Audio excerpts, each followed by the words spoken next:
आज तक के मुअज़्ज़ज़ नाज़रीन अस्सलाम वालेकुम। मुअज़्ज़ज़ नाज़रीन कराम, इससे पहले आप इस कहानी की 245 एक साथ सुन चुके हैं। अब किस्त 246 मुलाहिज़ा फरमाएं। लेकिन हमारे ख्याल में तो हमने रेड डॉट का सफाया कर दिया था। तमाम एजेंसियां भी उस सिलसिले में मुतमिन हो चुकी थी। हमने अपनी दानिश में खासी बारीक बीनी से काम लिया था। शवाहिद तो यही बताते थे कि रेड डॉट की बाकियात में सिर्फ डॉक्टर बर्नार्ड ही रह गया था। मैं इन्हीं सोचों में गुम था और टोनी से बातचीत जारी थी। खाला भी होश में आ गई। खाला के बकौल जो मालूमात हमें हासिल हुई थी उसमें उस अजीब सी आंखों वाली हसीना का भी जिक्र था और उन लोगों ने को गैस फेंक कर राहिला को उठाया था। अब ये शुबा भी यकीन में बदल गया था कि इसके पीछे रेड डॉट का ही हाथ है। इन्हीं सोचों के दौरान उसी वक्त मेरे मोबाइल फोन की घंटी बजी। मैंने बात करने के लिए बटन दबाया तो बैठी बैठी मगर जज्बात खेज सी एक निस्वानी आवाज ने तस्दीक चाही। अफजल, तुम अफजल हो ना? वो अंग्रेजी में बात कर रही थी। हाँ, मैं अफजल बोल रहा हूँ। मैंने एक लम्हे की खामोशी के बाद जवाब दिया। बहुत परेशान हूँ। बोलने वाली ने यूं पूछा जैसे वो मेरे सामने बैठी बात कर रही हो। मैं उस आवाज में उलझ कर रह गया था। वो बहुत ही अजीब आवाज थी। उसके बारे में फैसला करना मुश्किल था कि उसे बैठी बैठी सी आवाज कहा जा सकता था या कनकनाती हुई। उसमें दोनों ही खुसूसियात की झलक मौजूद थी। लहजा पुराने और शाइस्ता अंग्रेजों वाला था जो साफ सुथरी और वाज़े अंग्रेजी बोलते थे। हाँ, मैं परेशान हूँ। मैंने एतराफ़ कर लेने में आर नहीं महसूस किया। तुमने क्या मेरी परेशानी दूर करने के लिए फ़ोन किया है? उसने हल्का सा कहका लगाया। मैं जिस्म प्रेरी से तोड़ गई, लेकिन अपनी इसी कैफियत के बारे में भी मैं यकीन से नहीं कह सकता था कि उसकी असल वजह क्या थी।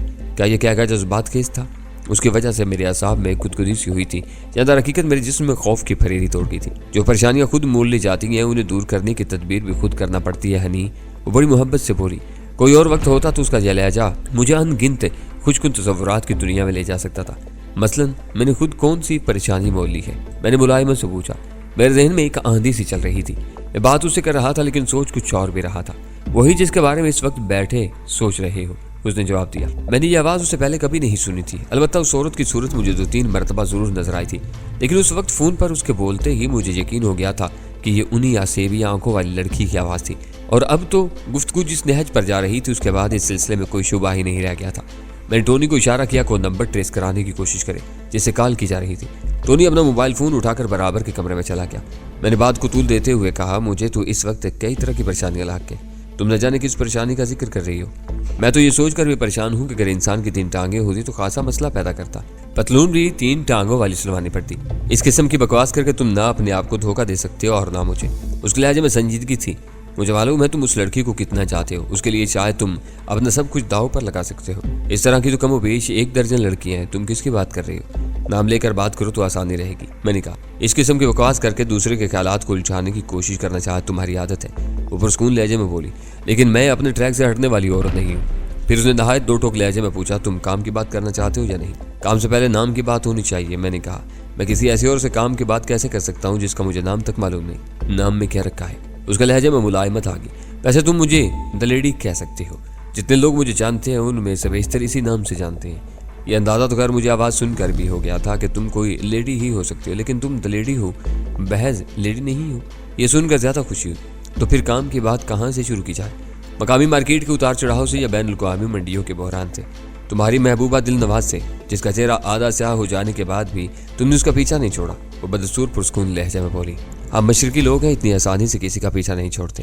मैंने खुश दिली से जवाब दिया। चेहरे का क्या है? चेहरा तो पूरा भी काला हो जाए तो कोई फर्क नहीं पड़ता।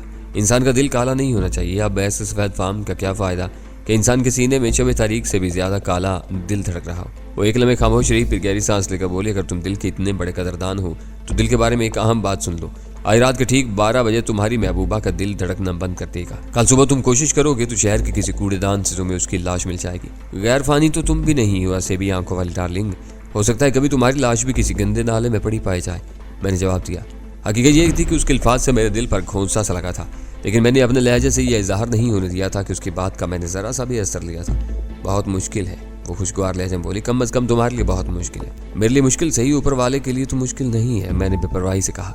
ऊपर वाला? उसने दोहराया। ओह अच्छा, खुदा की बात कर रहे हो। वो धीरे से हंसी। तो कभी कभी खुदा को भी याद कर लेते हो? भाई कभी कभी नहीं, अक्सर ही कर लेते हैं। मुश्किल और कठिन वक्त में कुछ ज़्यादा ही याद कर लेते हैं। शायद इसीलिए तो बहुत से ऐसे काम कर गुजरते हैं जो बज़ाहिर नामुमकिन नजर आते हैं। मैंने जवाब दिया। वो एक लम्हे खामोश रही, फिर बोली, तुमने एक ऐसी जंग को दोबारा शुरू किया है जो खत्म हो चुकी थी। हमने शिकस्त तस्लीम कर ली थी। हमारे बच्चे कुछ लोग भी रुखसत हो चुके थे। हमने तुम्हारे मुल्क का पीछा छोड़ दिया था। दुनिया बहुत बड़ी है और यहाँ अक्सरियत पसमानदा मुल्कों की है। हमारे सामने काम करने के लिए बहुत बड़े मैदान पड़े हैं। तुम्हारे मुल्क को फिर कभी अपना अड्डा बना लेंगे और वो वक्त शायद ऐसा हो कि तुम जैसे 100 अफजल चौधरी और 1000 नफीस खान भी मिलकर कुछ न कर सके। उसका लहजा रगों में दौड़ते हुए लहू को बर्फ बना देने वाला था। उस वक्त तुम्हारे अपने गली कोचों में कई रेड डार्ट्स मौजूद होंगे। तुम्हारे अपने लोग हमारा काम बहुत आसान कर देंगे। काम तो इस वक्त भी हमारे अपने बहुत से लोगों ने आसान कर दिया है। मुस्तकबिल का नक्शा तो और भी खौफनाक था, लेकिन मैंने अपने रगे पैर में फैलते हुए खौफ को अपने लहजे तक आने न दिया और बज़ाहिर बेफिक्री से कहा, तुम मुस्तकबिल की बातें छोड़ो, हाल की बात करो। मैंने इस जंग को दोबारा कैसे शुरू किया है? डॉक्टर बर्नार्ड को अगवा करके, उसने जवाब दिया। तुम्हें कैसे मालूम है कि डॉक्टर बर्नार्ड को मैंने अगवा किया है? मैंने सरसरी से लहजे में पूछा। अफजल ठेर, तुम रेड डार्ट को तकरीबन इतना ही जानते हो जितना हम खुद हैं। तुम्हें इस किस्म के बचकाना सवालात नहीं करने चाहिए। हमारा नेटवर्क बेशक खत्म हो चुका है, लेकिन इस किस्म की छोटी मोटी बातें मालूम करना हमारे लिए अब भी कोई मसला नहीं, इसलिए तुम इसकी तरदीद में उलझ कर वक्त ज़ाया मत करो। मैं उसे जुटाने के लिए मजीद कुछ भी ना कह सका। वो बात जारी रखते हुए बोली, तुमने बहुत ही गलत वक्त पर यह काम किया। चंद दिन बाद हम डॉक्टर बर्नार्ड को साथ लेकर यहाँ से जाने वाले थे। सिर्फ चंद दिन की बात और थी। रेड डार्ट तुम्हारे लिए एक किस्सा परीना, एक भूली बिसरी कहानी बन जाती, लेकिन तुमने हमारा सारा प्रोग्राम दरम भरम कर दिया और उसके साथ साथ खुद अपने लिए भी कई नई मुसीबतों को दावत दे दी। अगर तुम चंद दिन बाद जाने वाले थे तो तब तो ये काम शायद बिल्कुल बर वक्त सा हो गया था। डॉक्टर बर्नार्ड तो चला जाता, लेकिन मैं शायद जिंदगी भर उसे तलाश करता रहता। फिर मैं नहायत नर्म और सुलाजू लहजे में कहा, देखो पहले एक बात कुछ और थी, अब कुछ और है। अब हमारे दरमियान कोई जंग नहीं चल रही है, और अगर तुम बच्चे कुचल लोग भी जा रहे हो तब तो समझो कि हमारे रहे से इख्तिलाफात भी खत्म हो गए।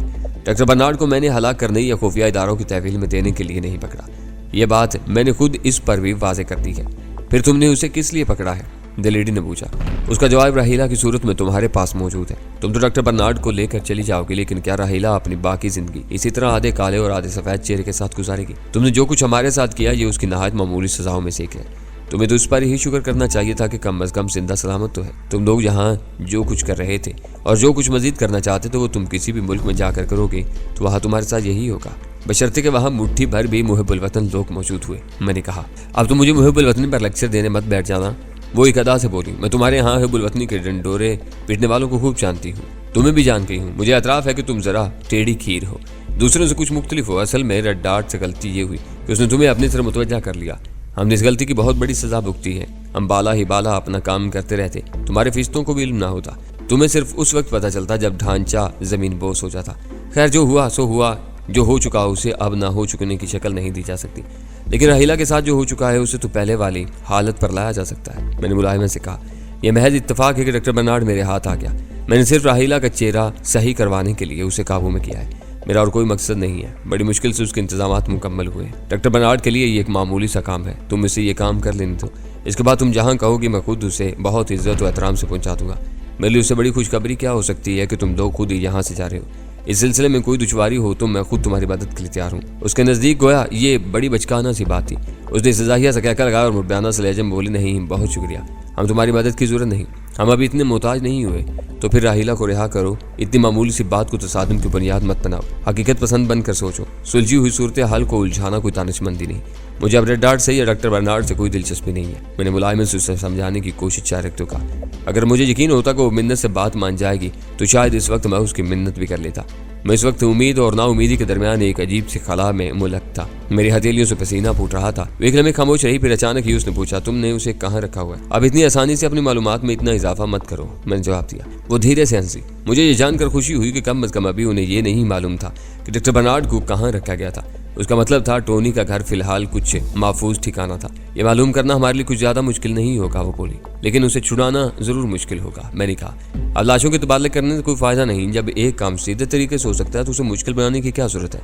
तुम्हारा डॉक्टर बर्नार्ड मेरे पास एक अमानत है, मेरा वादा है, मैं ये अमानत तुम्हें लौटा दूंगा। फिर जैसे मुझे कुछ याद आ गया, मैंने गोया उसे एक खफीफ से धचके के लिए तैयार करते हुए कहा, लेकिन एक बात मैं वाजे करूँ, कहीं तुम बाद में ये ना कहो कि मैं वादे और मुआहदे की खिलाफ वर्जी कर रहा हूँ। मैं राहीला का चेहरा ठीक होने के बाद भी कुछ दिन उसे अपने पास रखूंगा, महज ये इत्मीनान करने के लिए कि उसने अपना काम ठीक किया है और राहीला के चेहरे पर कोई रद्द अमल या खराब असर जाहिर नहीं हो रहा। कितने दिन रखोगे उसे? उसके लहजे में एक बार फिर हल्की सी सख्ती आ गई। कम अज कम 1 माह। मैंने दयारंदारी से जवाब दिया। 1 माह? वो तकरीबन चिल्ला उठी, नहीं अफसल डियर, हमारे दरमियान मुआहदा नहीं हो सकता, बात सिर्फ मेरी शराइत पर होगी। आज रात 10 बजे से पहले डॉक्टर बर्नार्ड को रिहा कर दो, वरना कल सुबह तुम्हें राहीला की लाश मिलेगी। जल्दबाजी वाली बात मत करो। मैंने तहम्मुल से समझाने की कोशिश जारी रखते कहा, मैं उसे रखने की मुद्दत कुछ कम कर देता हूँ। मैं उसे 1 माह की बजाय सिर्फ 1 हफ्ते बाद छोड़ दूंगा। उसे अपनी पैदा की हुई खराबी को तसल्ली बख्श तौर पर ठीक करना होगा। ये कोई बेजा मुतालबा नहीं है। वो लड़की जितनी सजा भुगत चुकी है वही काफी है। ये उसी का हौसला था कि उसने उसी नुक्स के साथ भी जिंदगी गुजारने का ढंग सीख लिया और अपने मामूलात में कोई फर्क नहीं आने दिया। उसकी जगह अगर कोई और लड़की होती तो शायद परेशानी और एहसास कमतरी के बायस नफ्सियाती मरीज बन जाती, और अगर अपने हुस्न के बारे में कुछ ज्यादा ही हिसास होती तो शायद खुदकुशी कर लेती। खैर, अगर डॉक्टर बर्नार्ड ने यह काम करने की हामी भर ली है तो वो जरूर कर देगा और ठीक तरह से ही कर देगा, वरना वो हामी ही न भरता। वो एक अजीब किस्म का सनकी सा इंसान है। तुमने उस पर तशद्दुद किया होगा, थोड़ी सी सख्ती तो करना पड़ी थी। मैंने कदरे शर्मिंदगी से एतराफ़ किया। वो बात मान जो नहीं रहा था। ठीक है, हम भी लड़के पर थोड़ी सी सख्ती करेंगे, वो बोली। प्लीज ऐसा मत करना। मैं जल्दी से कहा, उससे कौन सा तुम्हें कोई बात मनवानी है। मेरी धड़कनें तेज हो गई थी। ये तो मालूम ही हो जाएगा कि डॉक्टर बर्नार्ड को कहाँ रखा गया है। वो गोया मेरी कैफियत का तसव्वुर करके महसूस होते हुए बोली, उसे ये बात अभी मालूम नहीं है, उसे टार्चर करना फजूल होगा। मैंने झूठ बोला। वो अबलीस की खाला इस किस्म के झूठ से बहलने वाली नहीं थी। तंजिया लहजे में बोली, एक तरफ तुम इतने असूल परस्त और रास्त गो बनने की कोशिश करते हो, दूसरी तरफ झूठ बोलने से भी बाज नहीं आते। अब मैं उसे कैसे यकीन दिलाता कि झूठ मुझे किसी की जान बचाने या किसी को गुजन पहुंचाने के लिए बोलना पड़ रहा था। वो कह रही थी, जब डॉक्टर बर्नार्ड तुम्हारे हत्थे चढ़ा होगा तो सबसे पहले तुम राहीला को ही ये खुशखबरी सुनाने दौड़े होगे और वहाँ ये जिक्र भी जरूर आया होगा कि उसे कहाँ रखा गया है। वो बोली, खैर तुम इस किस्म की बहस वगैरह में उलझने के बजाय मसले को हल करने की कोशिश करो। मैंने दरख्वास्त की, हल यही है कि आज रात 10 बजे तक बर्नार्ड को रिहा कर दो। सुबह तक राहीला को भी रिहा कर दिया जाएगा। उसका चेहरा जैसा है वैसा ही रहने दो। उसे गालिबन अब उस चेहरे के साथ जिंदगी गुजारना सीख लिया है। अब मैं उसे क्या बताता कि राहीला इस चेहरे के साथ भी मुझसे शादी के लिए तैयार नहीं थी। मुझे तुम पर एतबार नहीं है कि मैं डॉक्टर बर्नार्ड को रिहा कर दूंगा तो तुम लोग भी वाकई राहीला को रिहा कर दोगे। मेरे साफ गोई का मुजाहरा करते हो कहा, हमें भी तुम पर एतबार नहीं है कि डॉक्टर बर्नार्ड से राहीला चेहरा ठीक करवाने के बाद तुम उसे जिंदा जाने दोगे। वो बिला तामुल बोली, तुम इतने दयानतदार आदमी नहीं हो सकते, कम अज कम हमारे मामले में। मैं तुम्हें अपनी दयानतदारी का कायल करने की कोशिश नहीं करूंगा, लेकिन इतना जरूर कहूंगा कि मैं हासिल काम नहीं करता। राहीला के चेहरा ठीक होने के बाद मुझे बर्नार्ड को मार कर क्या हासिल होगा। द लेडी ने इस शर्त पर फोन बंद कर दिया कि मुझे थोड़ी देर बाद डॉक्टर बर्नार्ड से उसकी बात करवाना होगी। मैं टोनी को लेकर उसके घर पहुंच गया। मैं डॉक्टर बर्नार्ड के पास बैठा हुआ था कि चंद लम्हे बाद घंटी बज उठी। मैंने घड़ी देखी। अगर यह द लेडी ही का फोन था तो उसने वाकई पाबंदी वक्त का मुजाहरा किया था। ठीक 1 घंटे बाद फोन किया था। मैंने बटन ऑन किया। दूसरी तरफ द लेडी ही थी। नाम वगैरह की तस्दीक के बाद उसने पहला सवाल डॉक्टर बर्नार्ड ही के बारे में किया। डॉक्टर बर्नार्ड यहाँ मौजूद है या नहीं? मेरे जवाब देने के बजाय बर्नार्ड खुद ही बोल उठा, यस मैडम, मैं यहाँ मौजूद हूँ। उसके लहजे से अजीब बचकाना सा इस्त्याक आया था। मुमकिन है वो मजनूनाना सा इस्त्याक रहा हो, लेकिन मुझे बचकाना महसूस हुआ। बाद लोगों की महवियत या आशिकी में भी तो बचकानापन के सिवा कुछ नहीं होता। अगर मैं अपनी आंखों से ना देख रहा होता और कानों से ना सुन रहा होता तो शायद मुझे यकीन ना आता कि दुनिया तिब साइंस का एक ऐसा जीनियस कुछ लोगों के हाथों में यूं खिलौना बना रहता होगा और इसमें उसकी खुशी भी शामिल होती रही होगी। बहरहाल दुनिया एक अजायब खाना थी। लाखों साल से मुफक्किर और दानिशवर इसे समझने की कोशिश कर रहे थे। स्टेनो सेट की वजह से हम तीनों बैक वक्त द लेडी की आवाज़ सुन रहे थे और सेट हाथ में लेने की ज़ामत किए बगैर उससे बात भी कर सकते थे। ये गोया 4 अफराद के दरमियान कॉन्फ्रेंस शुरू हो रही थी, जिनमें से एक न जाने कहाँ थी। बर्नार्ड, इन्होंने तुम पर तशद्दुद तो नहीं किया? द लेडी ने सख्त लहजा में पूछा। बर्नार्ड ने बारी बारी मेरी और टोनी की तरह देखा, फिर एकदम गैर इरादी से अंदाज में बोल उठा, मैडम, इन्होंने मेरा पाँव हीटर से जलाया था। कोई बात नहीं, हम राहीला के दोनों पाँव हीटर से जला देंगे। द लेडी सफाक लहजा में बोली, मैं देख चुकी हूँ, इसके पाँव बड़े खूबसूरत हैं। जलकर जब वो मुड़ी तुड़ी शक्ल इख्तियार करेंगे तो तुम्हारा हिसाब बराबर हो जाएगा। तुम दिल छोटा ना करो। अफजल, तुम सुन रहे हो ना? मेरे जिस्म में सर्द सी लहर तोड़ गई। मुझे मालूम था वो सिर्फ मुझे सुनाने के लिए बात नहीं कर रही थी। मैंने अपने लहजे को पुरस्कून रखने की कोशिश करते हुए कहा, मामलात को मजीद पेचीदा मत बनाओ द लेडी। हम कतन तशद्दुद पसंद लोग नहीं हैं। हमने महज लुत्फ अंदोज होने के लिए बर्नार्ड का पाँव नहीं चलाया था और ना ही उससे कोई नाजायज मुतालबा या ऐसी फरमाइश कर रहे थे जिससे पूरा करना उसका बस की बात न थी। राहीला का चेहरा इसी ने खराब किया था और ये उसे ठीक भी कर सकता था। हम इससे सिर्फ यही मुतालबा कर रहे थे। इसमें कौन सी ऐसी नाजायज बात थी? मगर ये किसी तरह मान कर ही नहीं दे रहा था और यादाश्त खो जाने की अदाकारी करने पर तुला हुआ था। हम जो कुछ किया बादल नुख्वास्ता और बड़ी मजबूरी के आलम में किया। हम इस पर कतन खुशी नहीं महसूस कर रहे। अगर इसने जल्दी वो काम कर दिया होता तो शायद मसला ये रुख ही इख्तियार न करता और इस वक्त इसकी रिहाई करीब होती। इससे पूछ लो कि जब से इसने अपनी ही की हुई इस हरकत की तलाफी का वादा किया है, क्या इसके बाद से इसे कोई तकलीफ पहुंची है? इसे इसकी सोख्ता पाँव के इलाज के लिए हर सहूलत फराम की जा रही है। ये खुद अपना इलाज कर रहा है। इसे आंखों सबाक को मद्देनजर रखते हुए इसे जुल्म नहीं कहा जा सकता। द लेडी गालबन समझ चुकी थी कि हम बैक वक्त उसकी आवाज़ सुन रहे थे। वो बर्नार्ड से मुखातिब हुई, क्या अफजल ठीक कह रहा है? बर्नार्ड, जी ठीक तो कह रहा है, लेकिन फिर भी इन्हें ऐसा नहीं करना चाहिए था। बर्नार्ड ने जवाब दिया। यह अजीब मुंतक थी। उसका लहजा कुछ ऐसा ही था जैसे गली कूचे में कोई बच्चा अपने हमअसरों से लड़ भिड़ कर मार खा चुका हो और ऊपर से उसकी माँ आ गई हो और उसके सामने रो रो कर अपने ऊपर होने वाले मजालिम बयान कर रहा हो। और जब उसकी माँ ने तस्दीक करने की कोशिश की हो तो उसका भी कोई कसूर तो नहीं था, तो वो शिकवा अमेज अंदाज में कह रहा हो, अगर मेरा कसूर था तब भी तुम्हें मेरी हमायत करनी चाहिए, तुम तो मेरी माँ हो। फर्क सिर्फ ये था कि दलेडी उसकी माँ नहीं थी। मैंने दलेडी को मुखातिब किया, मेरी तुमसे दरख्वास्त है कि नए झगड़ों में उलझने और नई बहस छेड़ने के बजाय असल मसला हल करने की कोशिश करो। ये याद रखना कि अगर राहीला को कुछ हुआ तो हम इसकी बाजियाबी या उसका चेहरा ठीक करवाने के मामले में सब्र कर लेंगे, हम उसे उसके हाल पर छोड़ देंगे, लेकिन डॉक्टर बर्नार्ड की लाश के टुकड़े तुम्हें किसी वैरान सड़क पर मिल जाएंगे। मुझे धमकियां मत दो हनी, दलेडी ने गोया मुझे पुचकारा, लेकिन उस मुस्काना लहजे में दरहकीकत खंजर किसी काट पे नहा थी। तुम भी राहीला को कोई अजियत देने का ख्याल दिल से निकाल दो, उसका कोई कसूर नहीं है, मैंने मजबूत लहजे में कहा। वो बगैर किसी कसूर के पहले ही काफ़ी सजा भुगत चुकी है। वेकल में खामोश रही तो मैंने तेजी से कहा, इन फजूल बातों में वक्त ज़ाया करने के बजाय काम की बात करो। मैं एक तजवीज़ पेश कर रहा हूँ, तुम्हें मंजूर हो तो उसमें दोनों का भला है। मैं राहीला के बदले अपना अजीज तरीन साथी जमानत के तौर पर तुम्हारी तहवील में दे देता हूँ। तुम राहीला को छोड़ दो, राहीला के चेहरा ठीक होने और एक हफ्ता गुजरने के बाद मैं बर्नार्ड को छोड़ दूंगा। इसके बदले तुम मेरे साथी को छोड़ देना। दोनों मरतबा तबादले आमने सामने और बैक वक्त अमल में आएंगे। अगर हम में से कोई भी ज़्यादा होशियार बनने की कोशिश न करे और शराफत से अपनी तजवीज़ पर अमल करे तो एक दूसरे पर तमाम तर बेएतबारी के बावजूद ये मसला खुश असलूबी से हल हो सकता है। वो चंद सेकंड खामोश रही, फिर स्पीकर पर उसका हुनकारा उभरा। इस तजवीज़ पर अमल दरामद किस तरह होगा? बिल्कुल सीधे साधे और जानदाराना तरीके से, मैंने जवाब दिया। जगह तुम तजवीज़ कर देना, कोई खुला मैदान या वीरान सड़क होनी चाहिए जहाँ हम दूर से एक दूसरे को आते देख सकें और ये भी देख सकें कि एक दूसरे के पीछे मजीद कुछ लोग तो नहीं आ रहे। तुम भी सिर्फ एक गाड़ी लेकर आना, हम भी सिर्फ एक गाड़ी में आएंगे। मेरे साथ टोनी के अलावा 2 आदमी और होंगे। तुम भी अपने साथ राहीला के अलावा 2 आदमी ला सकती हो। हमारे पास हथियार होंगे, तुम लोग भी हथियार ला सकते हो, लेकिन ये महज एक एहतियात होगी।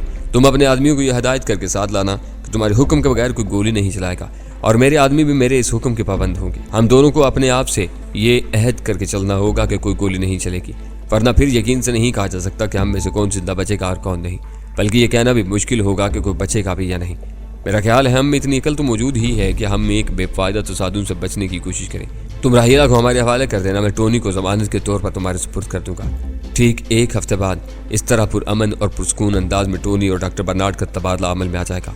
वो धीरे से हंसी, बहुत खूब बहुत खूब, गोया घटिया किस्म के गिरोहबाजों की तरह जंगी कैदियों का तबादला अमल में आएगा। खैर, मुँह का जायका बदलने के लिए हम भी इसे एक छोटा एडवेंचर समझ कर कबूल तो कर सकते हैं, लेकिन मुझे एक बार फिर सोचने के लिए तुमसे कुछ मोहलत देना पड़ेगी। मैं 15 मिनट बाद एक बार फिर फ़ोन करूंगी। अगर मैं यह तजवीज़ मंजूर हुई तब भी इस पर अमल दरामद कल किसी वक्त ही हो सकेगा। हम दिन की रोशनी में ही इस पर अमल दरामद करना पसंद करेंगे। मुझे कोई एतराज़ नहीं, क्योंकि मेरी नीयत साफ है। सिर्फ तुम्हारी बेअतबारी की वजह से ये सारा तरद्दुद करना पड़ रहा है। मैं जल्दी से कहा, मैं 15 मिनट बाद तुम्हें फ़ोन करूंगी। और डॉक्टर बर्नार्ड, तुम्हारा क्या मूड है? तुम इस लड़की का चेहरा ठीक करना चाहते हो या नहीं? जैसे आपका हुक्म हो मैडम। बर्नार्ड कुछ इस तरह मुअद्दब होकर बोला जैसे वो अपनी मलका आलिया की आवाज़ महज फ़ोन पर न सुन रहा हो, बल्कि बाकायदा उसके दरबार में हाजिर हो, हत्ता कि उसका सर भी झुका हुआ नजर आ रहा था। इस मामले में तुम्हारी अपनी राय को भी अहमियत दी जाएगी। इन लोगों को यह एहसास नहीं होना चाहिए कि इन्होंने तुमसे तुम्हारी मर्जी के खिलाफ भी काम ले लिया था। द लेडी अपने लिए अब तो आपसे रब्ता हो गया, अब कोई मुझसे मेरी मर्जी के या आपकी मर्जी के खिलाफ काम नहीं ले सकता। बर्नार्ड कलेजे में एक लम्हे के लिए फख्र चला गया, लेकिन फिर वो गोया हिचकिचाते हुए बल्कि डरते हुए बोला, वैसे मेरा ख्याल तो यही था कि मैं काम कर ही दूं।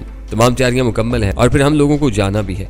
अब कोई रखना ना पड़े तो अच्छा है। बहरहाल आखिरी हुक्म तो आप ही का चलेगा, हमें वही करना चाहिए जो आप मुनासिब समझती हूँ। वो तकरीबन गिग्या रहा था और मुझे इतने तेज तराज और शातिर इंसान के गिग्याते देख कर वाकई हैरत हो रही थी। ठीक है, मैं 15 मिनट बाद फ़ोन करूंगी, द लेडी ने कहा और सिलसिला मुनक़ता हो गया। तकरीबन 15 मिनट बाद असेबी आंखों वाली लड़की का फ़ोन आ गया। तुम्हारी गाड़ी सबसे पहले टोनी उतरेगा और वो चंद कदम आगे आ जाएगा। हमारी गाड़ी से सबसे पहले राहीला को उतारा जाएगा और वो भी चंद कदम आगे आ जाएगी। फिर तुम अपनी गाड़ी से उतरोगे और ज़रा पीछे ही रहोगे। उसके बाद मैं उतरूंगी। इस तबादले के लिए तुम खुद आ रही हो? मैंने तस्दीक चाही। न जाने क्यों मुझे उसकी उम्मीद जरा कम ही थी। हाँ, मुझे खुद ही आना पड़ेगा। उसने ठंडी सांस ली और एक लम्हे के तवक्कुफ से बोली, हम दोनों के मुसल्लह साथी अपनी अपनी गाड़ियों ही में रहेंगे। ये ख्याल रखना कि इस वक्त कई उंगलियां ट्रैगर्स पर होंगी।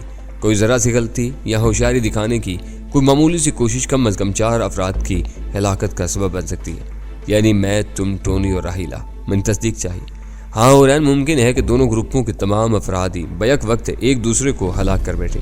इसलिए मुआहदे पर अमल करने में ही दोनों का फ़ायदा है। उसने गोया तंबीह की, हम इतने अहमक नहीं हैं कि अपने ही तजवीज़ करदा मुआहदे को सबूताज़ करते हैं। मैंने इत्मीनान दिलाने की कोशिश की। ठीक है, तुम फिर रवाना होने की तैयारी करो। कोई और बात? क्या राहिला इस वक्त भी तुम्हारे आसपास ही है? मैंने पूछा। नहीं, वो किसी और जगह है, मैं किसी और जगह से बोल रही हूँ, उसने मुलाहिमत से जवाब दिया। अच्छा, 8 बजे मुलाकात होगी, मैंने कहा। इस बार उसने खुदा हाफिज कहने का तकल्लुफ कर लिया। उसका लहजा भी ज्यादा सपाट और खालिस कारोबारी नहीं रहा था। सिलसिला मुनक़ता हो चुका तो मैंने अपने साथियों की तरफ देखा। उन्होंने अपनी अपनी घड़ी देखी।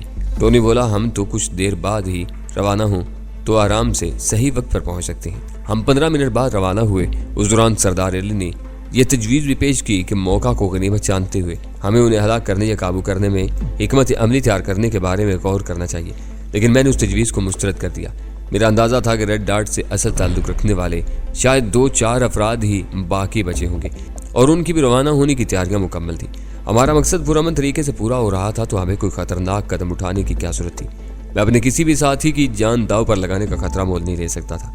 हमारा मकसद सिर्फ यही था कि राहिला बखैर व आफियत वापस आ जाए, उसका चेहरा ठीक हो जाए और रेड डार्ट के बच्चे कुचे लोग इस मुल्क की जान छोड़ दें, दोबारा पांव जमाने की कोशिश न करें। तयशुदा मुआहदे पर अमल करने से ये तीनों मकासद पूरे हो रहे थे। दीगर तमाम सूरतों में खतरात ही खतरात थे। मैंने सरदार अली को नरमी से समझा दिया था। हम बाटापुर पहुंचे तो 8 बजने में 5 मिनट थे। ठीक 8 बजे मतलूबा मकाम पर पहुंचने के लिए जरूरी था कि हमारी गाड़ी रेंगने की सी रफ्तार से सफर करती। उस वक्त बाटापुर से आगे ट्रैफिक बिल्कुल नहीं था। किसी जमाने में तो बाटापुर तक पहुंचना भी जो शेर लाने के मुतरादिफ समझा जाता था। ड्राइविंग मैं कर रहा था। इतनी देर में सिर्फ एक बस से बाटापुर से आगे जाती दिखाई दी। मेरे ख्याल में द लेडी इतनी अहमक तो नहीं हो सकती थी कि वो समझ लेती हम बस साथ लेकर आ रहे होंगे। इसके बावजूद एहतियातन मैंने गाड़ी एक तरफ तकरीबन रोक ली थी और बस को बहुत आगे निकल जाने का मौका दिया। वो धुएं के मरगोले छोड़ती जल्द ही नजरों से ओझल हो गई। मतलूबा मुकाम पर पहुंचकर मैंने देखा सड़क के दोनों तरफ दूर दूर तक चटियल मैदान थे। कहीं कहीं खारदार जंगली झाड़ियां सी दिखाई दे रही थी। यहाँ दूर दूर तक कोई ऐसी चीज नहीं थी कि इंसान भाग कर जिसकी आड़ में छुप सकता।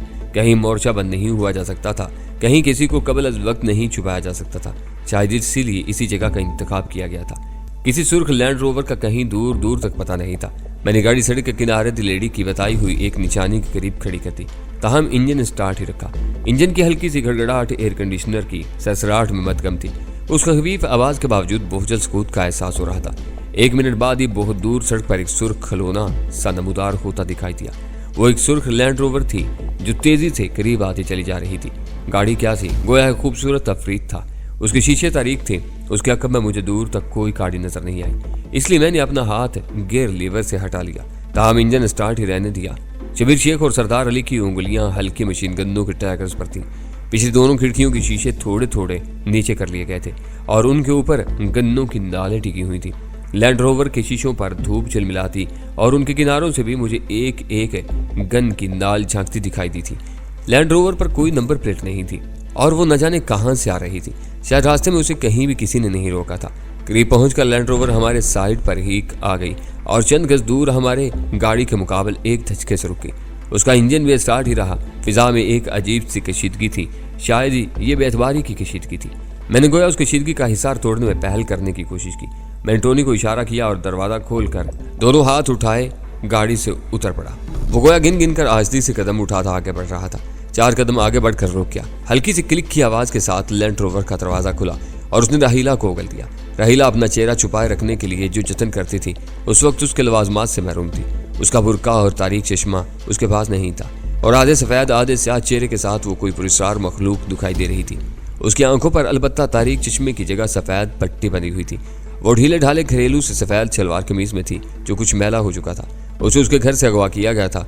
उस वक्त वो यकीनन चश्मे और बुरके का बगैर थी।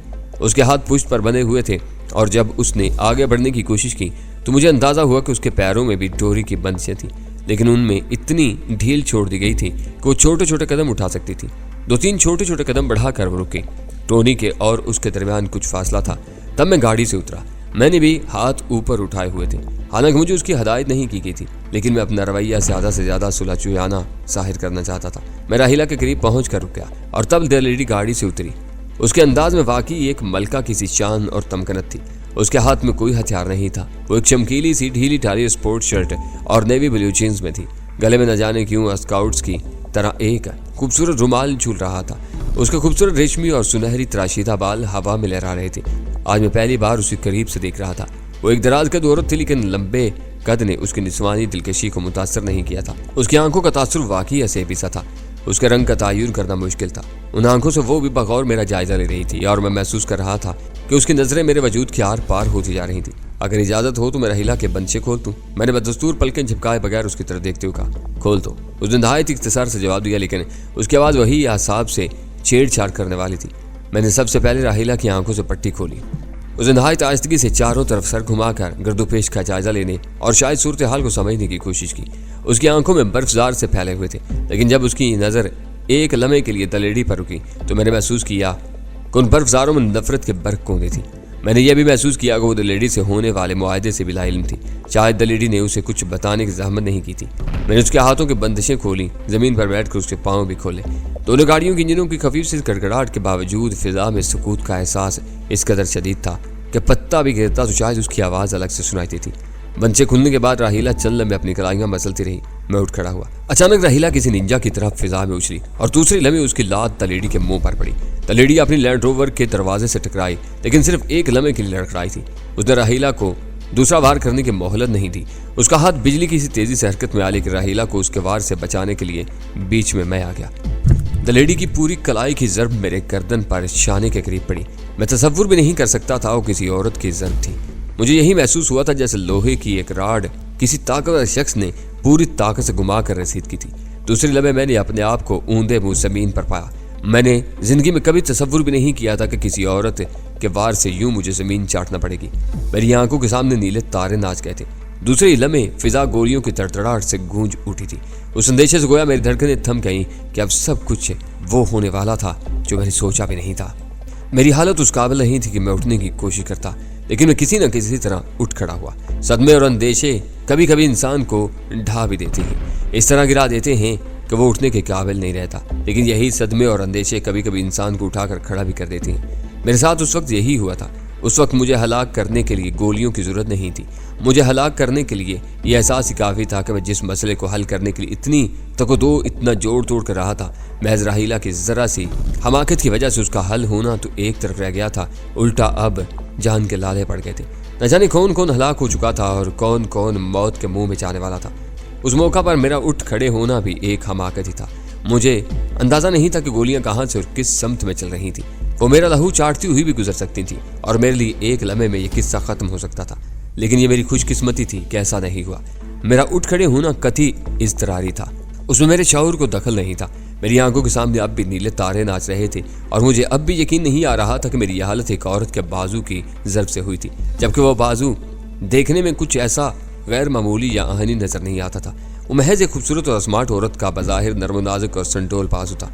वो सरतापा खूबसूरत थी और यह बाजू भी उसकी खूबसूरती का एक हिस्सा था। लेकिन मैं सोच भी नहीं सकता था इस खूबसूरती के हक में ऐसी ताकत, ऐसी तबाहकारी की सलाहियत पनाह थी। उस मुख्तसर लम्हे में ये सोचे बगैर भी नहीं रह सका कि अगर ये ज़र्ब राहीला को लगी होती तो उसका क्या हाल होता। बेशक वो भी मार्शल आर्ट्स वगैरह की ज़बरदस्त माहिर थी और उसकी कुव्वत बर्दाश्त का भी जवाब नहीं था, जिसके मुजाहरे में बहुत से मौक़ों पर देख चुका था। इसके बावजूद ये तसव्वुर मुझे बेहद हौलनाक महसूस हुआ। मैं जब सीधा खड़ा होने में कामयाब हो गया और मुझे एहसास हुआ कि इस वक्त तक कोई गोली मेरा लहू चाटती हुई नहीं गुजरी थी, तो यकलग थी मेरे हवास ठिकाने आ गए। दलेडी की ज़र्ब ने गोया मेरे वजूद में छुपी हुई तमाम जानी अनजानी ताकतों के सरचश्मे का मेन स्विच ऑफ कर दिया था। मेरे रगे पैर में अंधेरा छा गया था और तमाम अज़ा गोया हरकत भी करने के काबिल नहीं रहते। लेकिन अब जैसे वो मेन स्विच दोबारा ऑन हो गया था, तारीक वजूद में रोशनी फैल गई थी। आंखों के सामने मंजर दोबारा वाज़ेह हो गया था।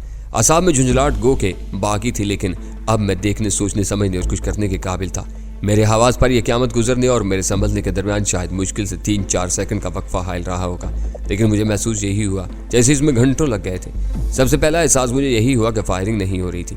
मुझे अंदाज़ा हुआ कि महज 1-2 ब्रस्ट मारे गए थे और दूसरे लम्हे खामोशी छा गई थी। यह एहसास खुशकुन भी था और होलनाक भी। क्या दोनों फरीक बैक वक्त संभल गए थे और उन्होंने फायरिंग को गैर ज़रूरी समझ कर हाथ रोक लिया था, या फिर फायरिंग करने वालों की दोनों तरफ बैक वक्त लाशें गिर चुकी थी? उस सवाल का जवाब खुशकुन भी हो सकता था और होलनाक भी। मैंने शायद सेकंड के 10वें या 20वें हिस्से में सूरत हाल का जायजा ले लिया। दोनों तरफ गाड़ियों की खिड़कियों से गन्नों की नालें झांक रही थी और किसी गाड़ी के शीशे टूटे हुए दिखाई नहीं दे रहे थे। गाड़ियों के किसी और हिस्से पर भी गोली का कोई निशान नहीं नजर आ रहा था। उसका मतलब था दोनों तरफ के आदमियों ने अक्लमंदी का मुजाहरा किया था और सिर्फ हवाई फायरिंग करके सूरत हाल को खराब होने से बचाने की कोशिश की थी। उन्हें अंदाजा था कि दोनों तरफ के बाद शराफत और अमन सुकून से मामले को निपटाना चाहते थे।